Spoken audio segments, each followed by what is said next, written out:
My seemingly perfect wife, the golden child my parents adore, is sleeping with a 17-year-old. So I 37 am seriously at a loss right now. I'm a pretty average guy, data analyst, married to Sarah, who's basically a goddess in my family's eyes. They've always low-key thought I wasn't good enough for her, their perfect, ambitious Sarah. Me, just steady, reliable, boring Mark. Honestly, I was happy, but there's always been this pressure, like I had to constantly prove myself. Lately, it felt like she's been pulling away, and I've had this nagging feeling something was off. Turns out my gut was right. Way right. I stumbled across something I can't unsee. Something that makes me sick to my stomach. Should I even tell anyone? What the hell do I do now? It was late, Sarah was asleep, her phone buzzing on the nightstand. Normally I wouldn't even look, but something told me to check it. Call it a sixth sense, a premonition, whatever, I wish I'd never looked. I saw a notification from Jay. Who the hell is Jay Hart Basketball? My heart started pounding. I opened it, it was a picture. A selfie of Sarah and some kid, maybe 17, 18, shirtless. Both of them grinning. My stomach dropped. Then I saw the message underneath. Miss you already, coach, can't wait for our next practice. I scrolled up. Days, weeks, months of messages, explicit messages, talking about meeting up, sneaking around. He called her coach. She coaches the girls' high school basketball team. This kid was on the boys' team. Oh my god, and then I saw it. The message that ripped my guts out. He's such a clueless idiot, lol. So easy to fool. He actually thinks I'm working late. Nausea, blinding rage, I wanted to vomit, I wanted to scream. I woke her up, shoved the phone in her face, the messages glaring up at us. What the hell is this, Sarah? She looked at me, not with shock, not with guilt, but with annoyance. What are you doing going through my phone? You have no right. She tried to snatch it back. I pulled it away. No right, no right. You're sleeping with a child, a 17-year-old child, and you're making fun of me while you do it. She just rolled her eyes, rolled her eyes. You're overreacting, he's just a friend, you're being paranoid and controlling. God, you're so insecure. Then, she actually had the audacity to say, maybe if you weren't so boring, I wouldn't need other distractions. I just stood there, phone shaking in my hand, feeling like I'd been punched in the gut. My entire life, everything I thought was real just shattered. She didn't even deny it, she just blamed me. How could someone be so callous, so cruel? I felt like I was losing my mind. This couldn't be happening. This was a nightmare. I needed to get out of there. I ran out of the room, grabbing my keys and wallet, and drove. I drove until I was miles away, parked by the side of the road, and just sobbed. I sobbed like I've never sobbed before, my perfect wife. A lie, everything a lie, so I finally told my parents. Big mistake, I should have known better. They've always worshipped Sarah. She can do no wrong in their eyes. I went over there last night, shaking so bad I could barely hold my coffee. I showed them the texts. The explicit ones. The ones where she's mocking me. The ones where she's clearly grooming this kid. My mom's first reaction. Oh, Mark, you're being dramatic. I'm sure there's a perfectly reasonable explanation. Are you kidding me? Reasonable explanation for calling your husband a clueless idiot while sexting a minor? I tried to stay calm. I explained everything. The late nights, the lies, the goddamn motel room. My dad just scoffed. Mark, you always were the jealous type. Sarah's a beautiful, successful woman. Of course men are going to be attracted to her. You need to learn to trust her. Trust her. She's grooming a child. A child, I started yelling, I couldn't help it. She's having an affair with a student. This isn't about jealousy. This is about her abusing her position of power. This is illegal. My mom patted my hand like I was a 5-year-old throwing a tantrum. Honey, you need to calm down. You're letting your imagination run wild. You're just upset that Sarah has a more demanding career than you. You're feeling insecure. That's when I lost it. Insecure, SHES sleeping with a kid. And you're worried about me being insecure. They both just looked at me with this pitying look. Like I was the crazy one. My dad actually said, Mark, sometimes marriages go through rough patches. You need to work on this. Don't throw away a good thing over a little misunderstanding. A little misunderstanding? This is not a little misunderstanding. This is a crime. I stood up shaking, my hands clenched into fists. I realized in that moment, they weren't going to believe me. They would never believe me. They were more concerned with protecting their precious Sarah's image than with the truth. Than with me, their own son. I just walked out, didn't say another word, just left. I got in my car and drove. I don't even remember the drive home. I just kept seeing their faces, hearing their words, feeling the weight of their dismissal. That's when I knew, this wasn't normal. This wasn't just family drama. This was toxic. And I was on my own. A few days later, things have gone from bad to worse. My parents, bless their delusional hearts, decided to stage an intervention. An intervention for me, because I'm the one with the problem. They showed up at my apartment unannounced, along with my Aunt Carol and Uncle Bob. Aunt Carol, who has never liked me, immediately launched into a lecture about how I need to be a better husband and support Sarah's career. Uncle Bob just sat there nodding like a bobblehead. My mom tried the gentle approach. "Mark, honey, we're worried about you. You've been so stressed lately, we just want to help." Help by enabling a predator. Then my dad dropped the bomb. "Sarah told us you've been acting erratically. Accusing her of all sorts of things. She's worried about your mental health." I just stared at them. They actually believed her. They were actually buying her lies. She's turned them against me. This is some next-level manipulation. Erratically, I asked, my voice shaking. "I showed you proof, text messages, and you think I'm the crazy one?" Aunt Carol chimed in. "Mark, you always were a bit sensitive. Maybe you're misinterpreting things. Sarah would never do something like that." Never. Are they blind, deaf, willfully ignorant? I pulled out my phone, opened the photo gallery, and shoved it in their faces. Look at these pictures. Look at the messages. Tell me I'm imagining things. Tell me." They barely glanced at the screen. My mom just shook her head. "Mark, this is getting out of hand. You need to apologize to Sarah. You need to fix this before you ruin your marriage." Ruin my marriage. Ruined my marriage. With a child, I couldn't take it anymore. I exploded. Get out of my apartment, all of you. I don't want to see any of you again until you acknowledge the truth." They left, muttering about how I was unstable and needed help. I slammed the door behind them and leaned against it, shaking. I felt alone. Completely and utterly alone. They've chosen her side. They've chosen to protect her, even if it means sacrificing me. This isn't just about Sarah anymore. This is about my entire family. They're enabling her, they're complicit. And I'm starting to realize I can't fight this alone. I need help. Real help. I need to talk to a lawyer. I need to protect myself. This has gone too far. So after that disastrous intervention, I knew I needed to talk to someone outside the family circle.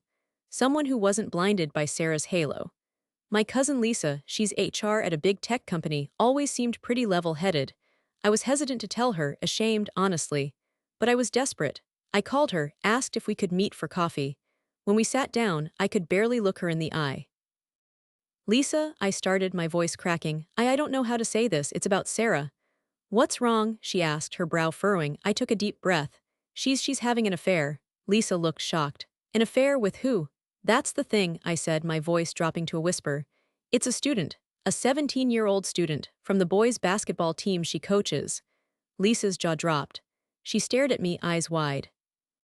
"Are you serious?" I nodded, tears welling up. I showed her the texts. The pictures, the motel room photo.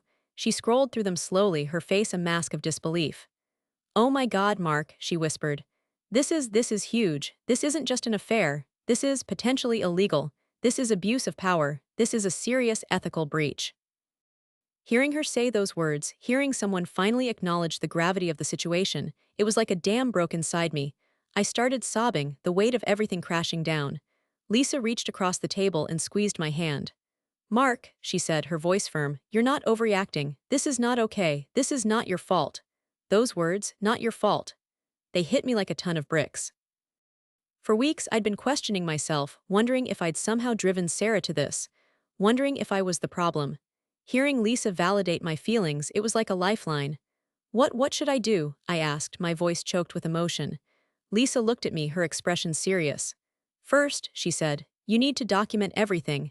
Every text, every photo, every lie, keep a record. And then," she continued, "you need to talk to a lawyer. This isn't just a marital issue. This is a legal matter. The school needs to know. This kid's parents need to know." Her words gave me a new perspective.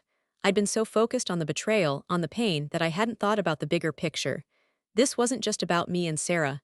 This was about protecting a minor. This was about holding Sarah accountable for her actions. "Thank you, Lisa," I said, wiping my tears. "Thank you for believing me, for seeing this for what it is." "Of course, Mark," she said. "I'm here for you. You're not alone in this."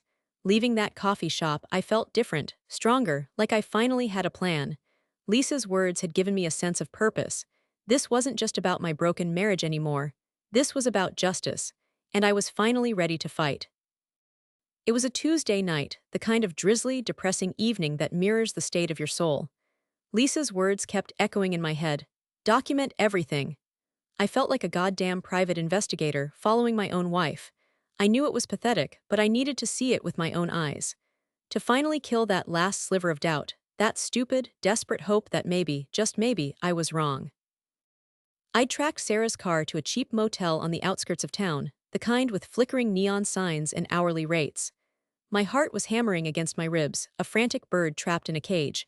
I parked across the street, the rain blurring the windshield like my own tear-filled vision. And then I saw them. Sarah and Him, the kid, getting out of her car, laughing, his arm around her waist. They disappeared inside. Room 107. The numbers burned into my brain like a brand. That was it, the final straw. The image of them walking into that motel room, the casual intimacy, the utter disregard for everything, for me it shattered whatever was left of my heart. The nausea returned, a wave of sickness washing over me. But this time it was different. The pain was still there, raw and agonizing, but it was mixed with something else. Rage. Cold, hard rage. Everything shifted inside me. A switch flipped. I wasn't just a victim anymore. I wasn't the clueless idiot she mocked. I was someone who had been wronged, deeply wronged. And I was done. Done. I was done being passive, done being gaslighted, done being the fool. My hands, which had been trembling, steadied. The world, which had been a blurry mess, came into sharp focus. I felt a strange sense of calm, a clarity I hadn't felt in weeks. This wasn't about saving my marriage anymore. That was over. This was about justice, about accountability, about protecting myself. I knew exactly what I needed to do. I started the car, the engine sputtering to life in the rain, and drove home. I had a plan. Lisa had given me a plan, document everything. Lawyer, school board, divorce. I was going to burn it all down. And this time I wouldn't let anyone stop me. Not my parents. Not Sarah. No one. All right, Reddit, buckle up. This isn't a rant, this is a war plan. After that motel room, something snapped. I'm done being the victim. I'm taking control. Here's how I'm prepping for the nuclear option. Evidence gathering locked and loaded. The texts, printed, time-stamped. Highlighted the most damning parts. Multiple COPIES. One for me, one for my lawyer, one in a safety deposit box. Paranoia, maybe, but I'm not taking any chances. The photos, same deal, printed, time-stamped, multiple copies, including the motel room masterpiece. That one's framed. Kidding. Not really. Financial records. Sarah's been splashing the cash lately. Unexplained withdrawals, fancy dinners, trips to the mall. I pulled all our bank statements. I'm betting some of that money went to Jay. Gotta prove she was using our joint funds for her little hobby. School records, this is key. Got my hands on the school's code of conduct, the athlete's age verification, 17, folks. Let that sink in. And Sarah's employment contract. She's going down. The motel receipt. Oh yeah, I went back. Got a copy of the registration. Guess who paid cash? My loving wife. Boom. Strategy checkmate. Sarah, lawyer up. Lisa's contact hooked me up with a shark. This guy eats predators for breakfast. He's already drafting the divorce papers and advising me on how to present my case to the school board. School board assault. This is the main battlefield. I'm going full frontal, presenting all the evidence directly to the board. Publicly. No more whispers, no more secrets. Sarah's reputation, toast. Her career, vaporized. Good riddance. Divorce, no mercy. My lawyer's going for the jugular. No spousal support, no alimony. She gets nothing. She made her bed, now she can sleep in the dumpster fire she created. Support system MY Army. Lisa, my rock, my confidant. My tactical advisor. She's been incredible, helping me stay sane and focused. My lawyer, the legal hitman. He's got my back and he's not afraid to play dirty. I like that. A few trusted friends. I've confided in a couple of close friends who have been unbelievably supportive. They're my sanity check, my shoulder to cry on, and my reminder that I'm not crazy. Mental and emotional prep, bring it on. Therapy, started seeing a therapist. This shit's messed me up, no doubt.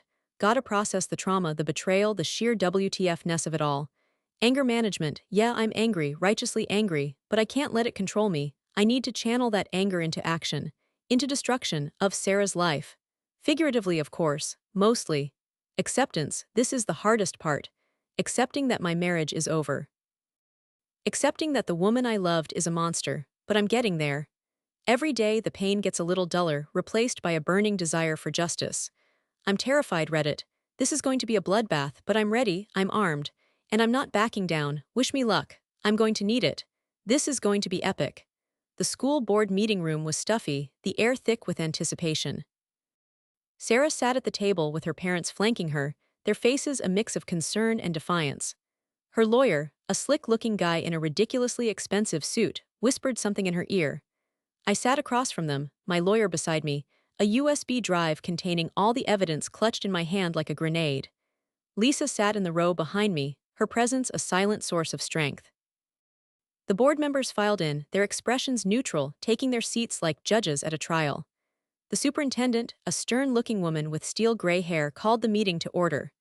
My lawyer briefly outlined the situation, his voice calm and measured, laying the groundwork for the explosion to come. Then it was my turn.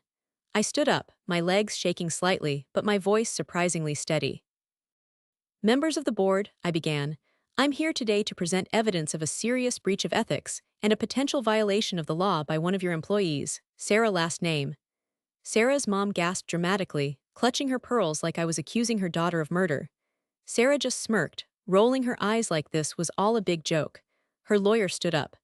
Mr. Last Name's accusations are baseless and defamatory. We deny any wrongdoing on the part of Ms. Last Name. I took a deep breath, plugged in the USB drive, and projected the first text message onto the screen behind me. The room went silent. The message, in all its explicit glory, hung in the air like a toxic cloud. I continued, scrolling through the messages, each one more damning than the last. The board members, their initial neutrality replaced by shock and disgust, leaned forward, their eyes glued to the screen.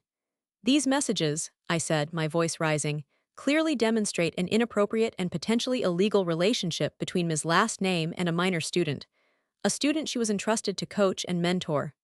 Sarah's smirk faltered. Her parents exchanged nervous glances.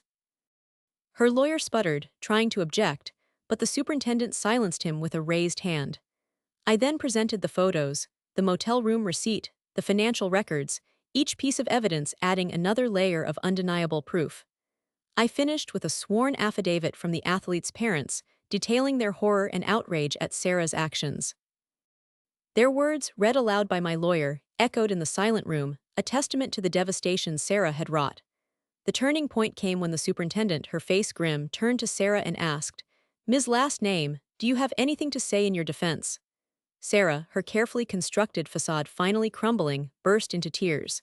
She stammered, trying to deny to deflect, but the words wouldn't come. The truth, buried under layers of lies and manipulation, finally clawed its way to the surface. She confessed, not just to the affair but to the manipulation, the grooming, the abuse of power. It all came pouring out, a torrent of guilt and self-loathing. Her parents stared at her in stunned silence, their faces masks of disbelief and horror. Her lawyer just shook his head, his face a picture of defeat. The power dynamic had shifted. I was no longer the clueless idiot.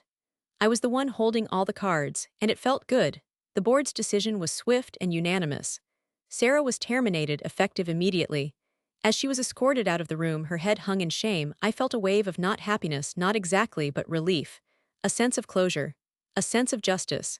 This wasn't the end, I knew. The divorce was still looming, the emotional scars still raw. But in that moment, in that stuffy, silent room, I had finally stood up for myself. I had spoken truth to power, and I had won. It wasn't pretty, it wasn't easy, but it was finally over. And somehow that was enough. Update, the aftermath and what I've learned while read it. It's been 6 months since the school board meeting, and so much has changed. The dust has settled, the wreckage is still smoldering, and I'm finally starting to piece my life back together. Immediate fallout. The fallout was explosive. Sarah's parents went into full denial mode, blaming me for ruining their daughter's life. They cut me off completely. Haven't heard a peep from them since. Honestly, good riddance. Their blind loyalty to Sarah was sickening. The local news picked up the story, which was mortifying. My face was plastered all over the internet along with Sarah's. The comments were brutal. Some people supported me, but others called me a vindictive husband and a narcissist. It was a surreal and painful experience. Resolution, divorce, finalized, messy but ultimately successful. My lawyer was a beast. Sarah got nothing. No spousal support, no alimony, justice. Sarah, last I heard, she's working at a gas station outside of town. Her coaching career, over, reputation, shattered. Consequences, baby, the athlete, I haven't contacted him directly, but I know he's getting therapy. I hope he's okay. This whole thing wasn't his fault. He was a victim too. Mixed outcomes, support system. My friends and Lisa have been amazing. They've been my rocks through all of this. They've listened, they've supported, they've helped me pick up the pieces. I'm so grateful for them. Therapy, still going, it's helping. Slowly but surely, I'm processing the trauma and learning to trust myself again. It's a long road, but I'm getting there. Work. I took a leave of absence after the school board meeting. Going back was tough, but my colleagues have been surprisingly understanding. Family, this is the hardest part. My relationship with my parents is complicated. They still haven't fully acknowledged what Sarah did. They still see me as the one who caused all the trouble. It's painful, but I've accepted that I can't change them. I've set boundaries. I'm protecting myself. How I've changed. This whole experience has been a crash course in self-preservation. I've learned to trust in my gut, that nagging feeling I had. I should have listened to it sooner. Set boundaries, no more people pleasing, no more letting others dictate my life. Prioritize my well-being, my mental and emotional health comes first. Period. Speak my truth, even when it's uncomfortable, even when it's scary, especially when it's important. So Reddit, here's my question. Has anyone else dealt with a similar situation? How did you handle the fallout? How did you rebuild your life after such a betrayal? Any advice for navigating the tricky waters of family dynamics after something like this? I'm all ears. Thanks for listening.